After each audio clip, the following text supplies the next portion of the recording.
Salve, salve galera! E aí, tudo bem com vocês?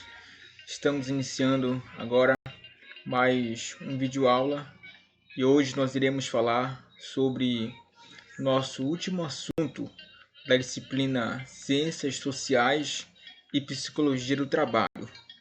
E o assunto de hoje é as condições de vida dos trabalhadores, o processo saúde, doença e suas determinações sociais, as chamadas determinantes sociais, ok?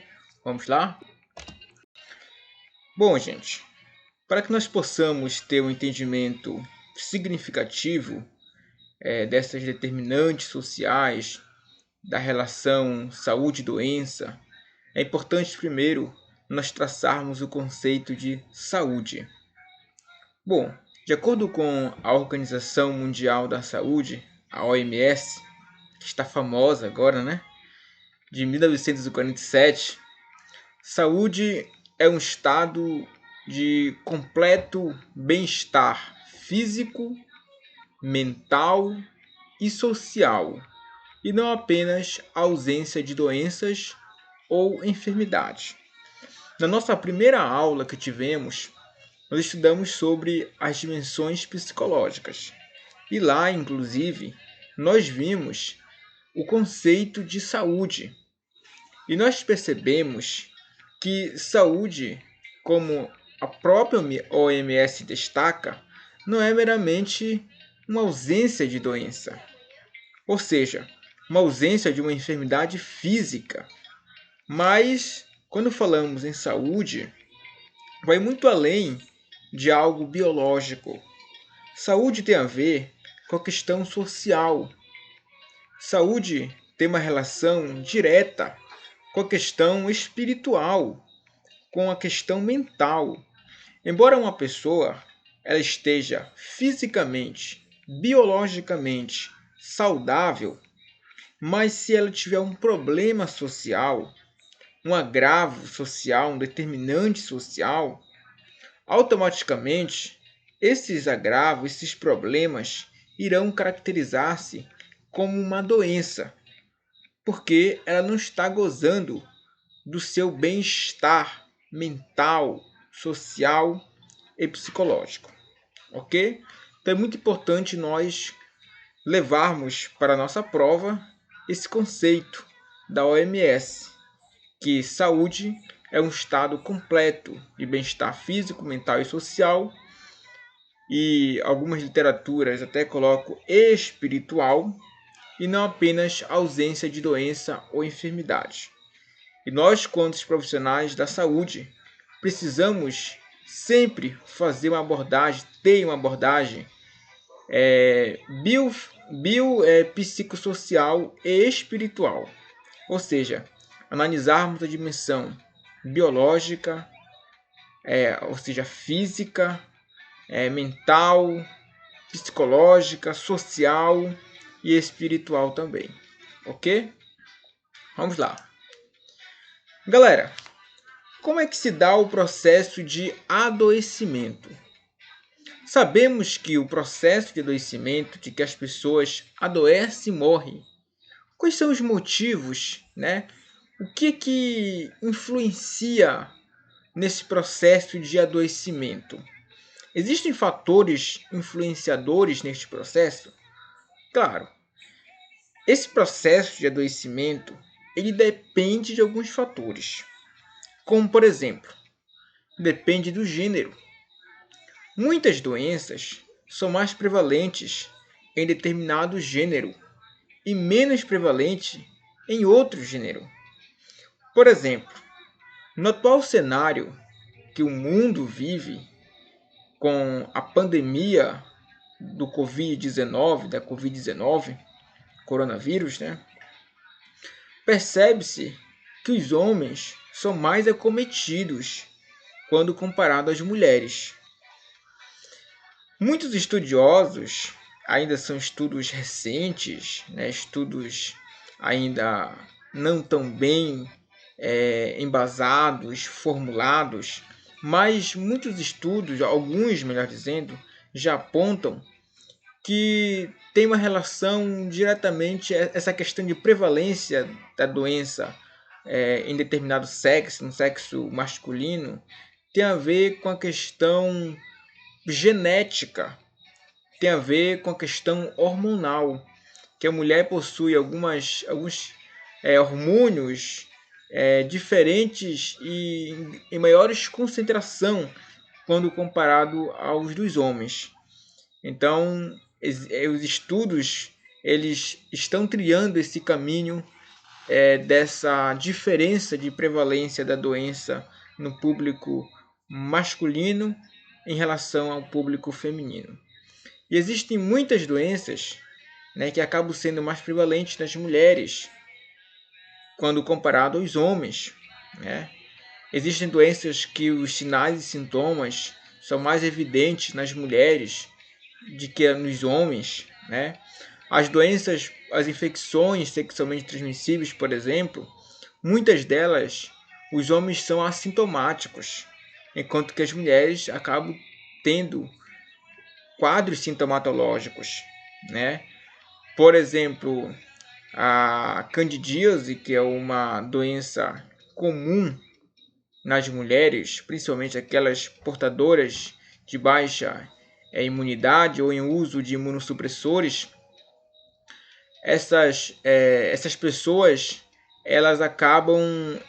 essas mulheres acabam tendo, digamos assim, sinais e sintomas mais prevalentes, enquanto que os homens, eles muitas vezes não apresentam nenhum sinal ou sintoma decorrente da candidíase. E outras doenças que existe diferencial no quadro sintomatológico, na patogenicidade, quando comparado homens, mulheres, homem. Então o gênero, o sexo, faz diferença na patogenicidade de doenças, ok? E consequentemente acaba influenciando nesse processo de adoecimento, né, de morte também, ok? Da idade. Sem dúvidas, a idade é um fator, digamos assim, determinante para o processo de adoecimento, processo de morte. Pessoas mais velhas têm uma tendência a um processo de adoecimento maior, enquanto pessoas mais novas têm uma tendência a ter um processo de adoecimento menor. Isso não é preciso a gente nem discutir muito. Todos nós sabemos isso aí. Porque com o envelhecimento também diminui as nossas proteções imunológicas.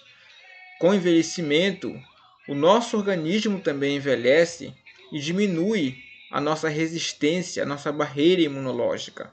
E faz com que nós ficamos mais vulneráveis, mais frágeis aos ataques de milhares, milhões de micro-organismos que nos cercam. Então acabamos ficando mais fragilizados aos agentes patogênicos do ambiente. A família está relacionada à questão da genética, né?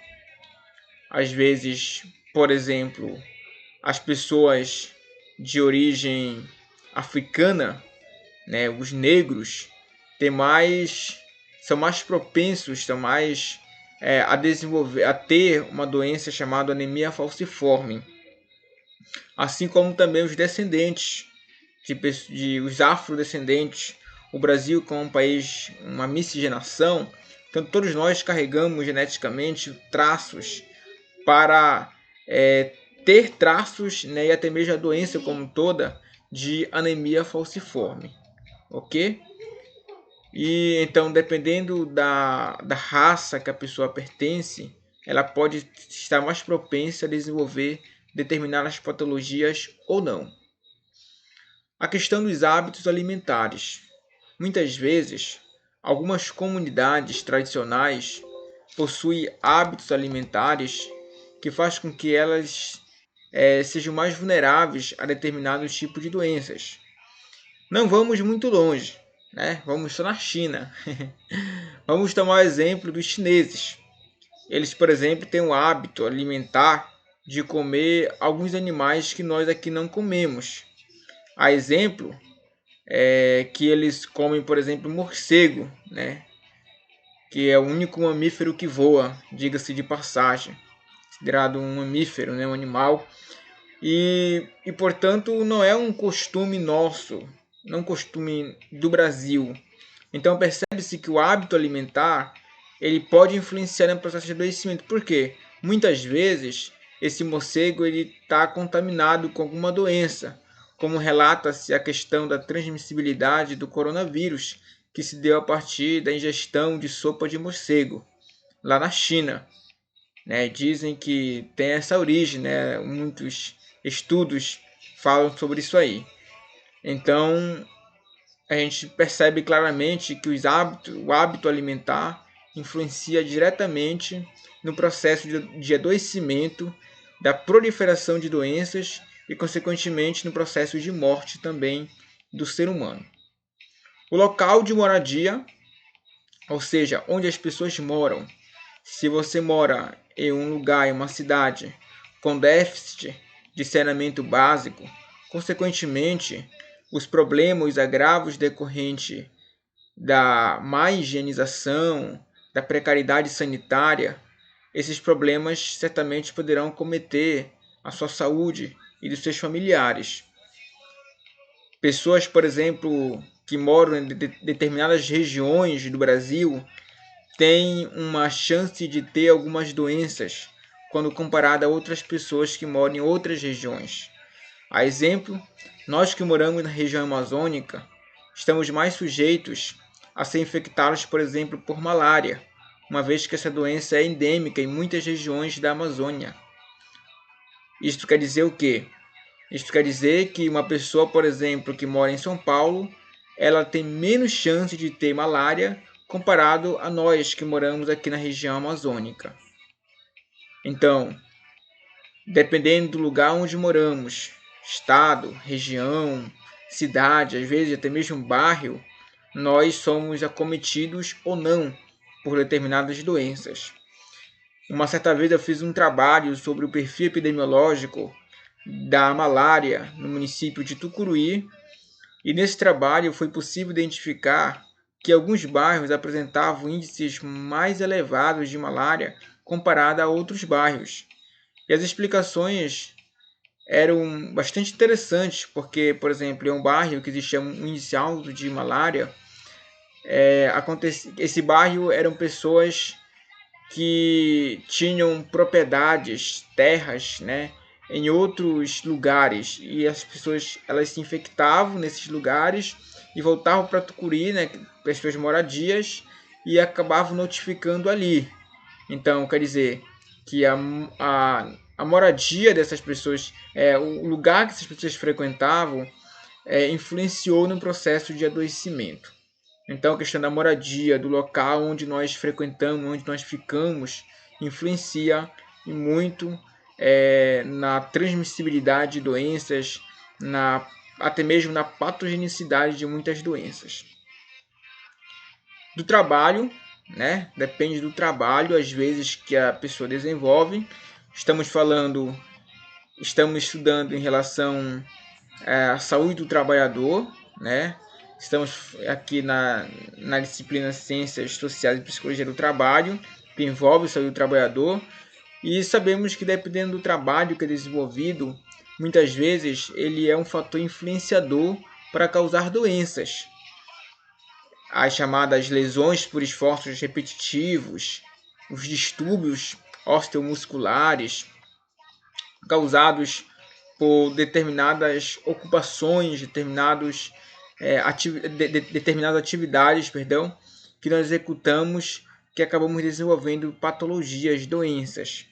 Às vezes é uma pessoa que trabalha na mata, como exemplo daquelas pessoas que eu acabei de falar lá de Tucuruí em relação à malária, que trabalhavam em outros locais, na mata, em terras ali que tinham índice de malária bastante elevado e, portanto, acabavam sendo infectadas. Se for comparar essas pessoas com outras pessoas que não costumam ir para a mata, percebe-se que o índice da doença vai ser maior naquelas pessoas que vão, comparado àquelas pessoas que não vão para a mata. Então, o trabalho, né, se a pessoa for um lenhador, a chance de ter malária é maior comparado a um advogado, comparado a um enfermeiro, por exemplo. Porque o lenhador está na mata, enquanto que o enfermeiro está no hospital, no posto de saúde, na vigilância, etc. Então, a gente acaba tendo ali uma diferença do potencial de infecção quando nós colocamos esse critério trabalho, o fator trabalho. A classe social, é provável que algumas doenças sejam mais prevalentes na classe média, na classe alta, outras doenças são mais prevalentes na classe baixa. Então, dependendo da classe social, também iremos ter prevalência e incidência de doenças, de patologias. Então, eu quero que vocês percebam que estes aqui são fatores que influenciam nesse processo de adoecimento, né? De que as pessoas adoecem e morrem?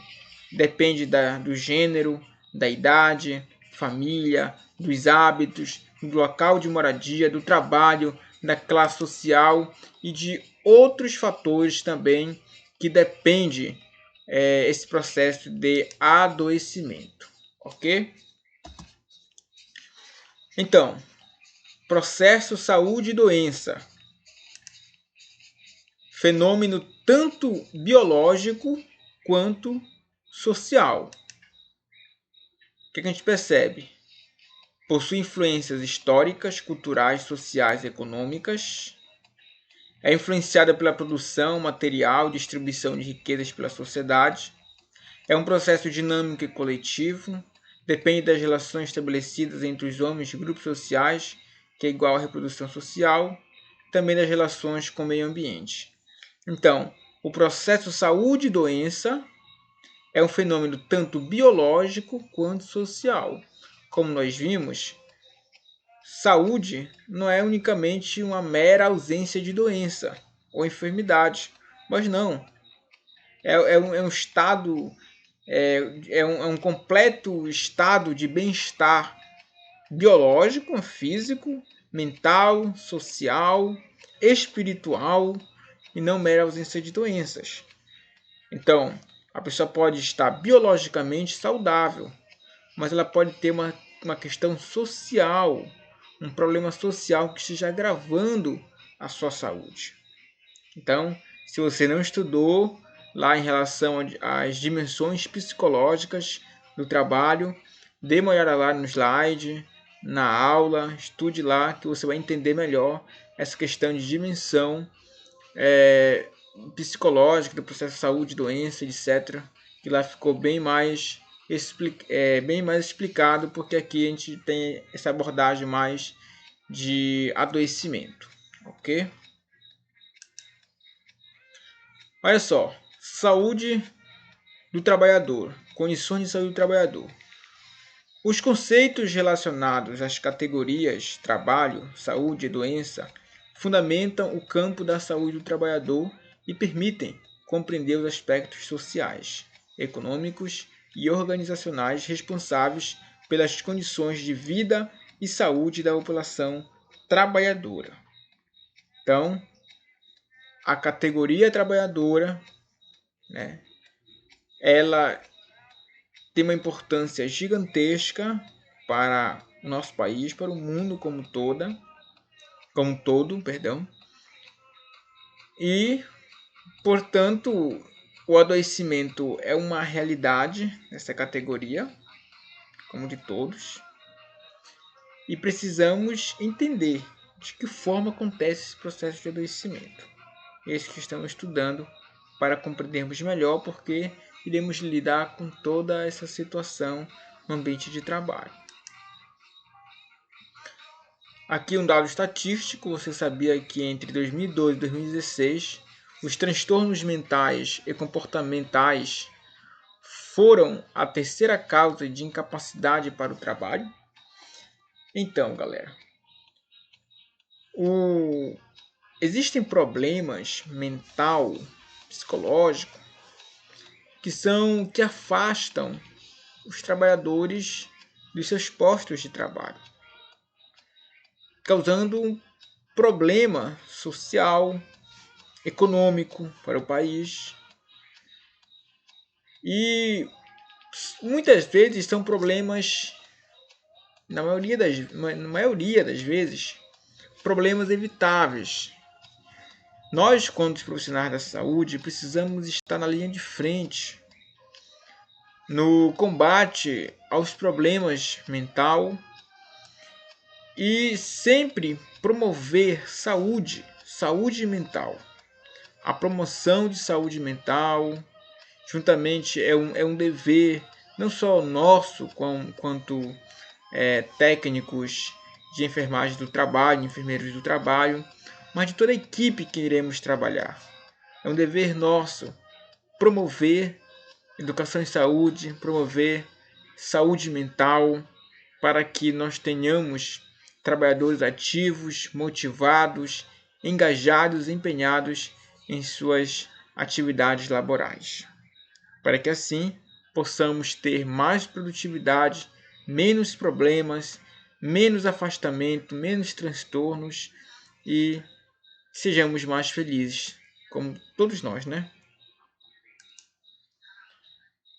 Doenças crônicas não transmissíveis. Temos aqui a hipertensão arterial, doença cardiovascular, diabetes mellitus, câncer de pele, doença renal crônica. Então, muitas vezes sabemos que a hipertensão arterial sistêmica, existem vários fatores que influenciam, que fazem com que haja o aumento da pressão arterial. Fatores, por exemplo, como o estresse. O estresse faz com que haja o aumento da pressão arterial.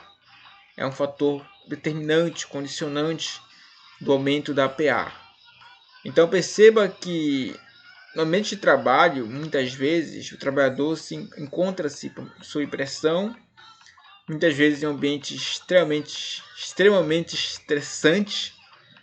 Nós, agora, por exemplo, nessa pandemia, os profissionais da saúde de linha de frente, médicos, enfermeiros, entre outros, estão passando por esse problema, por que não? Uma vez que, diante da calamidade pública que existe, do medo, do horror, da tensão, muitas vezes da falta de equipamento de proteção individual para se autoproteger, muitas vezes por falta de um salário digno, uma jornada de trabalho exaustiva, distanciamento familiar e uma série de outros problemas, lidando com pessoas estressadas, lidando com pessoas apavoradas, pessoas com medo. E é uma situação bastante caótica, bastante triste. E muitas vezes o profissional acaba tendo um estresse elevadíssimo, que acaba se cronificando muitas vezes, gerando problemas orgânicos, biológicos, né, físicos, como por exemplo a hipertensão arterial, gerando doenças cardiovasculares, tornando aquele profissional um profissional imunodeprimido. Sabemos que o estresse gerado pelo cortisol, aumento do cortisol, faz com que também haja diminuição da imunidade. Então, a pessoa que está muito estressada, ela tem uma baixa de imunidade. Isso faz com que, imagine um profissional que está na linha de frente contra um combate a um vírus, que está estressado, com baixa imunidade. Então, é um ambiente ótimo para a infecção do vírus, a proliferação e o agravamento desta situação. Então, precisamos cuidar de nossos profissionais, da mão de obra trabalhadora da saúde do Brasil. E quando nós estamos na linha de frente, cuidarmos também de nós mesmos, para que possamos evitar o máximo possível esse fator determinante de muitos agravos de doenças, que é o estresse, que muitas vezes é gerado pela tensão e pela pressão que acaba nos sobrecarregando.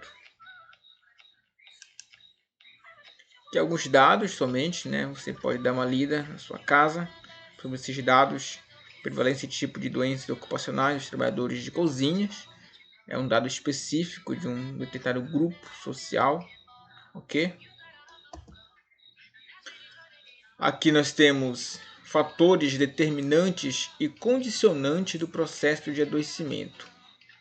Então existem alguns fatores que determinam o processo de adoecimento, porque a saúde, galera, ela depende de alguns fatores. Existem fatores que determinam o processo de saúde e, consequentemente, determinam o processo de adoecimento também. Porque se eu tenho um problema em um desses pontos aqui, eu vou deixar de ter saúde, ok? E vou entrar em um processo de adoecimento. A Lei 1080, se eu não estou enganado, ela coloca em relação às condicionantes, os condicionantes e determinantes do processo de saúde e doença. Então, para ter saúde, tem que ter o quê? Cultura, habitação, falamos sobre isso aqui, né? Renda, lazer, serviço de saúde disponível, trabalho, meio ambiente saudável, boa alimentação. Então perceba que existe uma série de fatores que temos que ter para que nós tenhamos saúde. Mas será que nós temos tudo isso aqui? Todo mundo tem habitação, renda, lazer, serviço de saúde disponível, trabalho digno, meio ambiente saudável, alimentação? Difícil, né? Galera, podemos dizer que, em suma, nós vivemos em um processo de constante adoecimento, porque acabamos não tendo todos esses fatores para agregarmos e falarmos que temos saúde. Entretanto, teoricamente, precisamos entender que para ter saúde, temos que ter todos esses fatores aqui em harmonia. Isso quer dizer o quê? Que embora saibamos que na prática não temos tudo isso de forma de qualidade, ou não temos, eu quero dizer, 90% da população, mas precisamos buscar, né? A ter uma boa habitação, a ter uma boa renda, a ter lazer, a ter condições ou fortalecer o SUS para que possamos ter disponibilidade de bom serviço de saúde, ter um bom trabalho, um bom emprego, estar em um local, em um ambiente saudável, ter uma boa alimentação, cultura. Então, precisamos buscar sempre isso para que tenhamos saúde, porque são processos determinantes e condicionantes da saúde. Se temos algum problema em um desses critérios aqui, consequentemente nós acabamos evoluindo para um processo de adoecimento. Ok? Vamos lá. Aqui só para que nós possamos entender de uma forma mais ratificante o que nós acabamos de falar, condições socioeconômicas, culturais e ambientais de forma geral. Então, todos esses fatores, eles interferem na nossa saúde. Como já falamos, idade, sexo, fatores hereditários interferem na nossa saúde, consequentemente no processo de saúde e doença. O estilo de vida dos indivíduos, redes sociais e comunitária, desemprego, água, esgoto, serviços sociais de saúde, habitação, produção agrícola de alimentos, educação, ambiente de trabalho. Então, são uma série de fatores que estão diretamente ligados, que influenciam o nosso processo de adoecimento, de saúde. Então, o que a gente percebe? Por exemplo, o Bolsonaro está dizendo o quê? Que ele não quer que trate somente a questão da saúde de uma forma isolada. Ele quer que trate a saúde e a economia de uma forma complementar, sem deixar uma e sem deixar outra. Porque ele entende, que é a concepção dele, que ele deixou claro, ele entende que saúde e economia são complementares. Porque se você não tiver uma renda, não tiver um emprego, você vai passar fome, você não vai ter dinheiro para acessar serviços de saúde, digamos assim. A saúde vai entrar em mais colapso ainda por conta do caos social e econômico no país. E tudo isso vai gerar uma série de condições negativas que vai tirar saúde das pessoas. Porque as pessoas desempregadas, com saneamento básico precário, mais precário ainda do que já temos, com uma educação sem educação, ou uma educação precária ou inacessível, ou que de difícil acesso, produção agrícola falida, habitação sem seguridade, sem segurança jurídica alguma, né? Então, todo um turbilhão de coisas vai adoecer muitas pessoas. Então, a pessoa já perde a questão da saúde, só nesse processo aí. Então, esse é o pensamento dele. Não estou dizendo para a gente compartilhar, mas só para a gente ter um exemplo de que a política traz, a política de saúde, não é a política partidária, política de saúde, que é que ela traz, esse conceito de saúde, que não é apenas algo biológico, não tirou o vírus, acabou, não, ela é muito ampla, ela vai para a questão ambiental, social, espiritual, biológica, entendeu? Ela abrange várias dimensões para que possamos ter saúde. E se nós temos algum conflito em alguma dimensão dessa, automaticamente nós estamos em um processo de adoecimento, ok? Vamos lá. Vigilância e saúde do trabalhador. Atuação contínua e sistemática ao longo do tempo, no sentido de detectar, conhecer, pesquisar e analisar os fatores determinantes e condicionantes dos agravos à saúde relacionados aos processos e ambiente de trabalho em seus aspectos tecnológico, social, organizacional e epidemiológico, com a finalidade de planejar, executar e avaliar intervenções sobre esses aspectos de forma a eliminá-los e controlar, de acordo com o Ministério da Saúde de 1998. Olha só, então nós temos a vigilância e saúde do trabalhador, que tem toda essa atuação que nós acabamos de ler, tem todo esse objetivo de sempre estar ali analisando, pesquisando a questão dos agravos de saúde do trabalhador. Então a vigilância tem esse papel. Se eu perguntar na prova, então, qual é o papel da vigilância à saúde do trabalhador? Aí você vai saber responder, né? Que é a questão da pesquisa, da análise dos fatores determinantes e condicionantes dos agravos à saúde do trabalhador. Então, sempre nesse sentido, a questão dos aspectos epidemiológicos, né, prevalência de doenças, incidência de doenças dessa classe específica, tudo isso é um papel importante da vigilância à saúde do trabalhador. E quais ações que são feitas em relação à saúde do trabalhador pela vigilância à saúde do trabalhador? Vamos lá? É feita assistência aos agravos, vigilância nos ambientes e condições de trabalho, que é a vigilância sanitária, ok? Vigilância da situação de saúde dos trabalhadores, vigilância epidemiológica, são os dados propriamente ditos. Vigilância da situação ambiental, vigilância ambiental, produção, coleta, sistematização, análise e divulgação das informações de saúde, produção de conhecimento e atividades educativas. Então são essas as ações de saúde do trabalhador dentro da vigilância à saúde desse profissional, do trabalhador. Então perceba que são uma série de ações que são realizadas em relação à saúde do trabalhador. E nós temos diversos tipos de órgãos, alguns órgãos, melhor dizendo, que são responsáveis por essas ações, como por exemplo a Rede Nacional de Atenção Integral à Saúde do Trabalhador, que é o RENARTES, ou a RENARTE, uma vez que é uma rede, né? Nós temos o CERERT, que é o Centro Estadual de Referência em Saúde do Trabalhador. Na sua casa, pesquise um pouco sobre a RENARTE, esta rede que é ampla, né?